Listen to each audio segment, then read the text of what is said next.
শুভ সকাল। প্রতিদিনের pre market আপডেটে আপনাদের স্বাগত। সূচক 1.82% বেড়ে 5,273 পয়েন্টে অবস্থান করছে। বাজারে মোট লেনদেন হয়েছে 720 কোটি টাকা, যা আগের দিনের তুলনায় 4.99% বেশি। বাংলাদেশে সর্বোচ্চ রেমিটেন্স প্রবাহ। মার্চ মাসে প্রবাসীরা দেশে 3.75 বিলিয়ন মার্কিন ডলার পাঠিয়ে সর্বকালের সর্বোচ্চ মাসিক রেমিটেন্স রেকর্ড গড়েছে।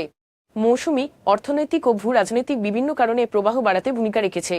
জুলাই ফেব্রুয়ারি সময়ে বার্ষিক উন্নয়ন কর্মসূচি এডিপি বাস্তবায়ন হার বাড়লেও মোট ব্যয় দাঁড়িয়েছে 63,327.53 কোটি টাকা, যা আগের অর্থবছরের একই সময়ের তুলনায় 4,225.68 কোটি টাকা কম।